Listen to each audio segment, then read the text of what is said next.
दोस्तों, जिनके हाथों में बीना है और श्वेत वस्त्र है और हंस की सवारी जिसे कहा जाता है, इन्हें सरस्वती कहा जाता है।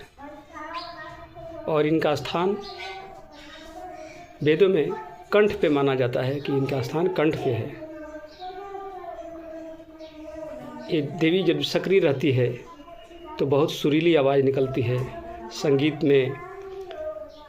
संगीत की देवी है और इनकी आवाज़ बहुत मिठास होती है।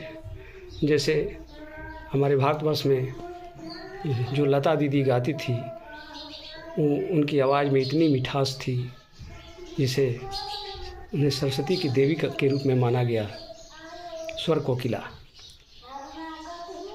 तो ये सरस्वती दरअसल बात है कि हमारे शरीर के ही अंदर में ये सरस्वती क्या है, इसे थोड़ा सा मनुष्य को जान लेना चाहिए। हमारे शरीर के भीतर में इंगला, पिंगला और सुषुम्ना 3 प्रकार की नाड़ियाँ होती है। ये इंगला नाड़ी है और पिंगला नाड़ी है, और बीच में भेदन करते हुए एक ठो नाड़ी जाती है बीचे बीच मेरुदंड से होते हुए, जिसे सुषुम्ना कहा गया है। सुषुम्ना नाड़ी, इंगला नाड़ी हुआ चंद्र नाड़ी, पिंगला नाड़ी हुआ सूर्य नाड़ी, और बीचे बीच एक नाड़ी जाती है, उसे ही कहते हैं सुषुम्ना, अर्थात वह सरस्वती है। तो सुषुम्ना नाड़ी जब जागृत हो जाती है तो वह ऊपर की ओर चढ़ती है, ऊपर की ओर सरल रेखा में गमन करती है, और षटचक्रों को भेदन करते हुए आगे बढ़ते हुए वह जब सहस्रार चक्र पर पहुंच जाती है, परम पद पर पहुंच जाती है, तो वह जीव जो है सर्वज्ञ हो जाता है, ऑलराउंडर हो जाता है। वह वेद, पुराण, संगीत, आयुर्वेद समस्त विद्याओं में, समस्त कलाओं में निपुण हो जाता है।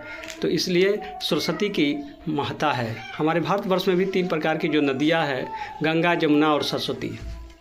तो जहाँ तीनों नदियों का जो मिलन होता है उसे बोलते हैं संगम। तो लोग तीर्थों में संगम में स्नान करते हैं, लेकिन वो तीर्थ है क्या? वो तीर्थ हमारे भीतर में ही है, जिसे साधना के द्वारा, एकमात्र साधना के द्वारा अपने भीतर की सरस्वती को जगाना पड़ता है।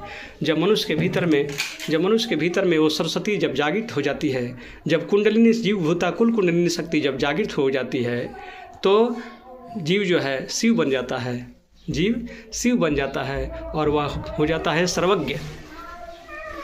वह सर्वज्ञ हो जाता है, सर्वज्ञ। तो जब सर्वज्ञ